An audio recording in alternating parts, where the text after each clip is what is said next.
두려워하시는 사역자도 마찬가지예요. 두려워하는 요한계시록을 읽었습니다. 읽으면서 여러분에게 묻겠습니다.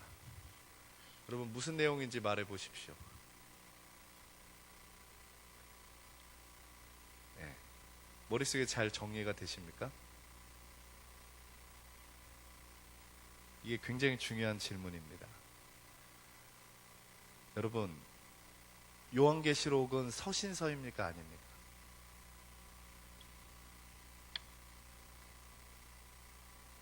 요한계시록도 마찬가지로 서신서입니다. 편지로 쓴 것이고요. 특별히 이것을 쓰면서 이것을 읽는 사람들에게 위로와 권면과 힘을 주기 위해서 쓴 책입니다. 제가 서신서를 늘 이야기할 때 무엇을 강조하면서 제가 서신서에 대해서 말씀을 전했습니까? 그 쓴 목적이 있다는 거예요. 그 쓴 목적은 그 저자가 그 사람이 편지를 쓸 때 그 편지를 받은 사람들의 상황을 알고 그들을 권면하기 위해서 쓴 것입니다. 그렇기 때문에 우리가 그 상황을 이해하는 것이 굉장히 중요합니다. 여러분, 저는 개인적으로 사역자로서 그런 마음들이 있어요. 우리가 한번 잘 생각해 보면 여러분이 아이들한테 학원을 보내요. 학원을 보내는데 아이들이 학원을 가요. 학원을 즐거워해. 열심히 다녔어요. 근데 10년, 20년 피아노라고 하면 피아노가 안 늘어요. 안 늘어. 그럼 여러분 보내겠습니까? 안 보내겠습니까? 안 보내죠. 네. 그런데 잘 생각해 보면 우리가 교회는 열심히 다녀요. 10년, 20년. 다니면서 그 안에서 수많은 말씀을 듣고 하지만 이 성경이 머릿속에 그림처럼 그려지는 사람이 거의 없다는 거예요. 그걸 볼 때 저는 사역자로서 굉장히 스스로 이렇게 고민을 많이 했어요. 어릴 때부터. 과연 이게 맞는 것인가 라는 고민을 많이 했어요. 아주 핵심적인 복음도 모르는 분들이 사실 참 많이 있어요. 누가 문제라고 해야 될까? 저는 저 스스로 사역자로서 참 많은 고민들을 참 많이 하고 반성들을 참 많이 해요. 근데 이 계시록의 말씀을 보면은요, 이 말씀이 그 당사자들에게 있어서는, 이 편지를 받은 사람들에게 있어서는 이 계시록을 읽고 위로가 되고 이해가 됐다는 거예요. 이것이 중요합니다. 우리는 읽으면 이해가 잘 안 돼요. 여러분, 처음에 우리가 이제 우리 광주 연합 부흥성회 할 때 참여하신 분들이 있잖아요. 전라도 사투리를 처음 접하신 분들. 처음에 뭔 소리인지 모르는, 그러나 그게 사투리지만 좀 거친 언어구나 이런 걸 느끼지만 뭔 소리인지 잘 못 알아듣는 경우가 생기죠. 네. 우리 조기남 장로님은 잘 알아들으시겠죠. 오랫동안 사셨기 때문에 같이. 근데 뭔 소리인지 못 알아들을 수 있지만 이제 듣다 보니까 이제 이해가 되는 것이죠. 그 이유는 같은 언어를 써도 다른 표현 방식으로 쓰기 때문에 그렇습니다. 마찬가지로 이 사람들이 쓰는 언어가 666이라든지 666이라든지 14만 4천이라든지 이런 언어가 그 당시에 그 지역에 있던 사람들에게는 이해되는 언어였습니다.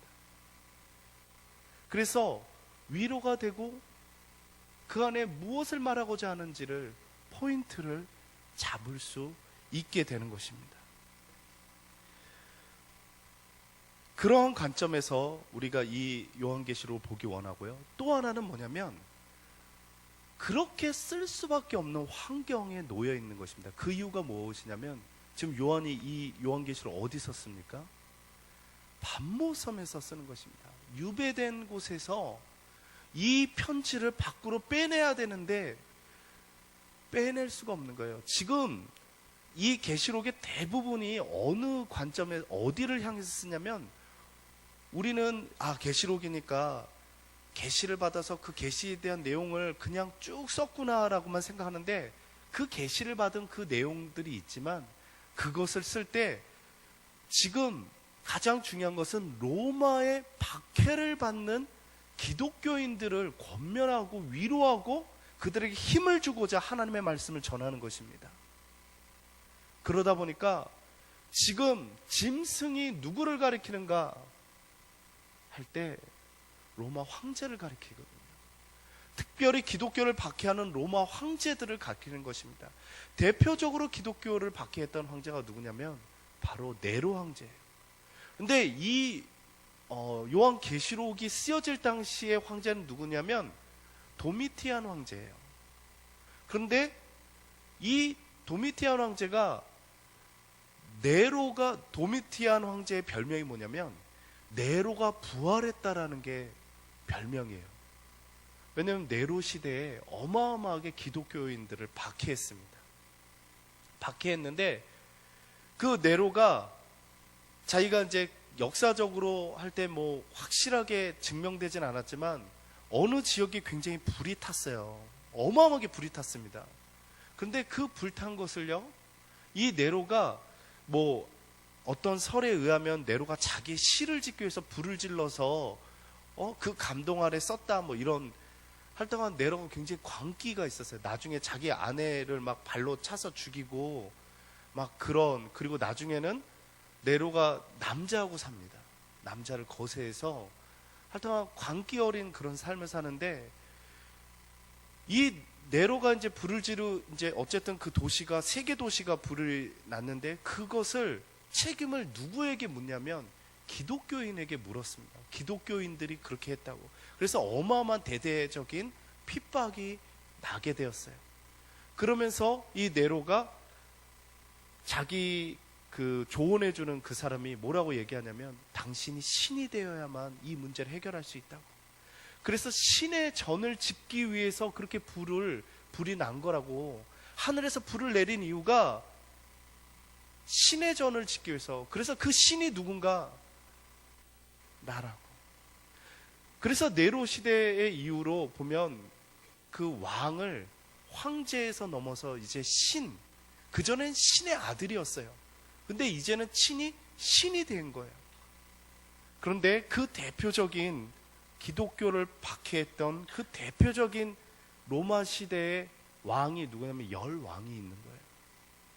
그래서 보면은 13장 1절에 보면, 내가 보니 바다에서 한 짐승이 나오는데 뿔이 10이요 머리가 7이라. 그 뿔에는 10왕관이 있고 그 머리들에는 신성모독하는 이름들이 있더라. 자기 자신이 신이라고 하면서 이제 하나님이 온전히 신이라고 믿는 유일신 사상을 갖고 있는 이 기독교인들에게 그것은 엄청난 신성모독이죠.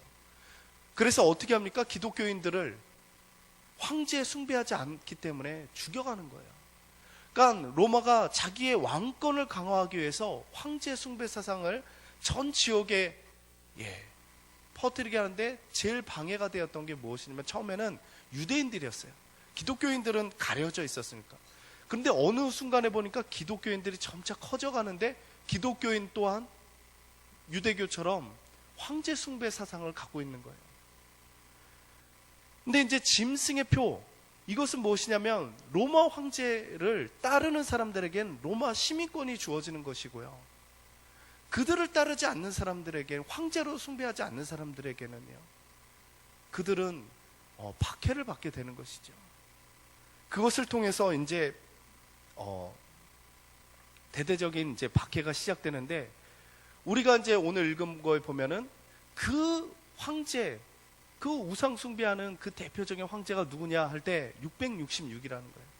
6이라는 숫자는 여러분이 기본적으로 알고 있듯이 7 완전한 것에 하나가 모자라는, 바로 인간이 창조되어 날의 6을 말하는 것입니다. 인간이 6째 날에 창조되었죠. 하나님과 비슷한 하나님의 형상을 갖고 있지만 인간은 하나님이 아닌 연약한 존재요. 하나님께 의지해야만 사는 존재입니다. 하나님은 완전하셔요. 그런데 6이라는 숫자는 인간은 연약한 존재예요. 근데 666이 여러분이 이것이 이제 여러분 우리가 잘 이해하지 못하는 부분인데 로마의 글자에 보면은요, 그 값이 있습니다. 우리가 보면 기억은 1, 니은은 2 이런 식으로 값이 있어요. 근데 이 666의 숫자의 값이 누구의 이름을 상징하냐면 네로의 이름을 상징해요. 근데 왜 도미티안 황제를 향해서 네로의 이름을 상징하는가? 제가 아까 이야기했지 않습니까? 네로가 부활하였다가 도미티안 황제의 별명이었습니다. 그래서 이 로마 시대의 기독교인을 박해하는 이 사람들, 대표적인 사람 666, 바로 도미티안 황제, 네로 황제, 그 열 왕들, 기독교를 박해한 열 왕들, 그들이 너희를 박해하지만 하나님께서 너희를 붙잡고 계시기 때문에 그 환난이 잠시라는 것입니다. 그 내용이 쭉 나오는 거예요. 그리고 14만 4천, 여러분이 궁금해하는 14만 4천, 그것은 여러분 12 곱하기 12 곱하기 1000이 몇일까요? 14만 4천. 12는 12지파를 얘기하고요. 그 다음에 또 다른 12는 새롭게 하나님의 언약으로 회복된 기독교인 12지파를 이야기해요. 그리고 1000이라는 숫자가 영원을 상징하는, 그래서 하나님의 백성들은 하나님의 보호하심 속에서 영원하다라는 그 언어를 그 앞에서는 다르게 해서 120으로 얘기해서 이야기하면서 왜 그런 용어를 쓸 수 있냐면 이것이 요한계시록에만 나오는 게 아닙니다. 묵시록 다니엘서에서도요, 그 언어들을 쓰고요. 이 성경의 66권 외에도 성경의 정경으로 들어와 있지 않은 책들 가운데에서도요, 이 묵시문학에서 대표적으로 쓰는 언어들의 공통적인 언어들이 있어요. 그것을 이 사람들은 이해하고 받아들일 수 있는 것입니다. 이것은 이거와 같습니다. 전라도 사람들이 뭐 할 때 거시기 허요? 그러면 일반 사람 못 알아들어요. 그러나 그 사람하고 관계가 있는 사람들은 그 언어를 알아듣습니다. 마찬가지입니다. 유대인들에게 있어서. 그러나 가장 중요한 것은 무엇이냐면 이 요한계시록은 그 당시에 박해받는 사람들을 위해서 제일 1차적으로 쓰여졌다는 거예요. 그러면 우리와 상관이 없겠네 이런 생각을 하죠. 근데 그렇지 않습니다. 여러분, 성경을 읽으면서, 성경은 2000년 전에 다 쓰여진 책이잖아요. 그죠? 예수 그리스도가 오시고 100년 안에 다 쓰여진 책이란 말이죠. 그런데 이 책을 우리가 매일매일 묵상하는 이유가 무엇이에요? 그리고 우리의 삶에 적용하는 이유가 무엇이에요? 이 안에 있는 진리가 역사와 상관없이 적용이 되기 때문에 이 책을 읽고 적용하는 것입니다. 여러분, 수학 공식이요, 피타고라스의 정리에 아주 오래전에 들어서 무슨 건 모르겠지만 들어본 적은 있죠. 예? 그런 수학의 공식들이 있잖아요. 그 공식이 아주 오래전에 만들어졌죠. 그런데 그 공식을 가지고 문제를 풉니까? 오늘날 풀어요, 안 풀어요? 오늘날에도 풉니다. 왜? 그 공식이 동일하게 문제에 적용이 되기 때문에. 그래서 성경을요, 문자적으로 읽는 사람들은요, 문자적으로 읽어야 될 필요가 있어요. 하나님께서 우리에게 순종을 요구하는 이걸 때 자꾸만 가감해서. 그러나 문자적인 거 외에도 성경을 통으로 읽을 필요가 있습니다. 성경을 통으로, 그리고 좋은 가르침 안에서 읽으면 성경이 어느 순간에 이렇게 꿰어져요. 꿰어지고 나면 큰 그림이 보여요. 그러면서 내 삶에 적용하게 되는 것입니다. 몇 구절 읽고서 적용하는 것도 굉장히 중요한데요, 성경 전체를 읽고 적용하는 게 굉장히 중요합니다. 여러분, 그 출애굽 광야 그 여정을 읽어보면은요, 인생의 여정하고 너무나도 흡사해요. 나중에 여러분하고 언제 한번 성경을 제가 함께 공부할 시간들이 있으면 함께 정말 나누길 원하는 바람들이 있어요. 이 처음에 인간에게 가장 그 고난의 길로 올 때 무엇의 고난이 있냐면 먹고 마시는 것의 고난이 있어요. 그래서 마라의 쓴물 속에 사람들은 대부분 불평하게 되어 있습니다. 그러면 그것이 해결되잖아요. 그러면 우리가 다 해결되는 것 같은데 그 다음 단계의 고난들이 있는 거예요. 그리고 어느 정도 이제 물질적인 축복이나 이런 것들이 생기잖아요. 그러면 사람들이 어디에 걸려 넘어지는가? 음욕에 걸려 넘어져요. 그래서 이스라엘 백성들이 음욕에 걸려 넘어지는 거예요. 그리고 그 다음 단계에서는요, 어디에 시험이 오는가? 권력이에요. 그래서 내가 왜 너의 말을 따라야 되느냐? 너만 하나님이 임하느냐? 모세에게 반역을 하고 그렇게 고라당이 생기는 이유가 그러한 원리입니다. 그래서 이 성경을 자세히 이렇게 공부하다 보면요, 인생의 많은 부분의 그림, 로드맵이라고 하죠. 이 그림들을 이렇게 그려주고 지도들을 그려줍니다. 여러분 한번 생각해 보십시오. 운동선수가 있습니다. 올림픽 하는 운동선수가. 여러분 운동선수가 있는데 코치가 그 운동선수에게 이제 올림픽을 목표로 막 하는 운동선수에게 야, 너 힘들지? 쉬어. 막 쉬게 하고 막 자게 하고 그러면은 그 선수가 좋아할까요? 안 좋아할까요? 아니, 여러분이 선수라면 좋아하겠습니까? 안 좋아하겠습니까? 처음에는 쉬라고 하니까 좋아하겠죠. 근데 나중에는 이 사람이 나를 뭐로 보는 거야? 나한테 기대가 없는 거 아니야?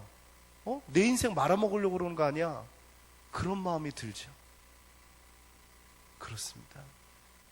제가 왜 이 이야기를 하냐면요, 성경을 통으로 본 순간 무엇을 깨닫게 되냐면, 여러분은 순탄한 삶을 굉장히 원하잖아요.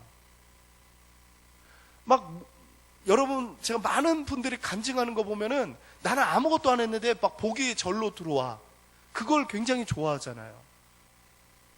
근데 어느 순간에 제가 깨달았어요. 그게 하나님이 나에게 주는 복이 아니라는 것을 깨달았어요. 그것은 하나님이 나에게 기대치가 전혀 없는 거라는 걸 깨달았어요. 어느 순간 그림이 그려짐을 깨달아요. 내가 이 단계에서 무엇을 하나님이 나에게 고치길 원하시는가? 제가 주일날 오후에도 여러분하고 설교하려고 하는데, 여러분 매년 부활절을 경험하잖아요. 근데 그 부활절을 통해서 여러분 무엇을 경험하십니까? 매년 절기를 우리가 한다고요. 사역자한테 제일 힘든 설교가 절기 설교죠. 왜냐면 해마다 똑같으니까. 똑같은 설교할 수 없으니까. 그런데 그 똑같음 속에서 어마어마하게 중요한 것이 있는데 무엇을 깨달습니까? 무엇이 여러분 안에 경험되어지십니까? 안타까운 거예요. 성경을 읽으면서 하나님이 나를 이끌어 가시는 그 로드맵을 발견하게 됩니다. 그 속에서 내가 점차 조금씩 침묵하게 되더라고요. 하나님의 인도하심에 대해서 다 알기 힘들잖아요. 지금 내 주어진 상황에 대해서 내가 다 알기 힘들잖아요. 그런데 이 성경을 통해서 하나님, 이 단계에서 나에게 이거를 원하고 있군요. 그러면서 조금씩 잠잠해지게 되는 것을 경험하게 됩니다. 그 안에서 성경이 우리 안에 놀라운 생명으로 다가오게 되는 것이고요. 그 안에서 우리가 10년, 20년, 30년, 40년 신앙생활하면 달라지게 되는 거예요. 그래서 야고보서가 얘기하는 행함과 믿음이 일치해 가고 경건한 자에게 가장 중요하게 여기는 것이 언어임을 깨닫게 됩니다. 저도 저 스스로 보면서 부족하구나. 왜냐하면 불평의 언어를 많이 사용하니까.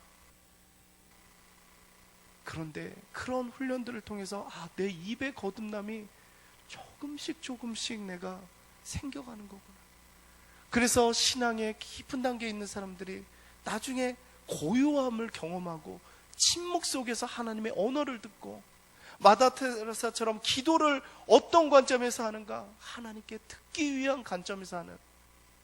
그러나 저는 저 자신을 보면서 내 하소연을 이야기하고 싶은 마음, 내 마음에 있는 것을 토로하고 싶은 마음. 그러나 여러분, 너무 시집살이 오래 한 분들이요, 그 어머니를 가서 만날 때 제가 그런 얘기를 들었어요. 그 어머니하고 얼굴을 바라보면서 아무 얘기하지 않고 한 몇 시간 동안 울었다는 그 얘기. 그렇게 우는데 그러고 나니까 마음에 정화가 오더래요. 왜 정화가 왔을까요? 그 눈빛 속에 교감이 되는 것이죠. 그 어머니도 그래, 내가 너가 고난당하는 그 고난을 안다. 함께 교감하는 것이죠. 바로 그렇습니다. 그게 바로 신앙에 있어서 중요한, 우리가 가져야 될, 우리가 잃어버리지 말아야 될 소중한 진리들입니다. 그 맛에서 신앙생활하는 것이지, 그냥 무언가 조금 받은 것으로 좋아하는 것, 그건 어린아이들이 하는 것이잖아요. 우리가 오늘 이 계시록을 통해서 마지막 주제는 그것입니다. 이 내용을 보면 그 환란이 잠시라는 거예요. 그리고 열매가 열렸는데, 그것은 죄악에 대한 열매입니다. 열매가 열렸는데 낯을, 아주 날카로운 낯을 들고 천사가 치기 시작하는 것입니다. 죄악의 때가 무르익어서 하나님께서 참고 참으시다가 천사들 통해서 낯을 들어서 심판하는 그 때가 오는데, 그때에 견딜 사람은 누군가? 성도의 인내요 믿음이라는 것입니다. 우리에게 있어서 열매는요, 인내요. 이것이 얼마나 아름다운 것인지. 아, 저 사람은 저런 환경에서 왜 평안함을 유지할 수 있는가? 그것은 성도의 인내로서 훈련되고 단련되었기 때문에 그렇습니다. 나에게 평강이 와서 내가 좋은 조건 안에 평강을 누리기 때문에 오는 평강이 아니라, 그 조건과 상관없이 내 마음이 유지될 수 있는 평강이라는 것입니다. 이게 바로 성도의 평강이에요. 우리가 그것을 함께 누릴 수 있기 바랍니다. 계시록을 통해서 하나님께서 우리에게 주시는 마지막 말씀은, 모든 고난은 잠시요, 그때가 지나면 14만 4천과 어린 양이 함께 하나님의 전에서 하나님을 찬양하고 영광을 돌리는, 하나님께서 나의 인생을 이렇게 인도하셨군요, 함께 찬양하는 그날이 온다는 것입니다. 새 하늘과 새 땅, 그것이 죽어서만 얻어지는 것이 아니라 하나님을 내 마음속에 모신 우리 모두가 얻는 그런 영광의 땅이고 언약의 땅임을 우리 모두가 기억하면서 나아갈 수 있길 주님의 이름으로 축원합니다.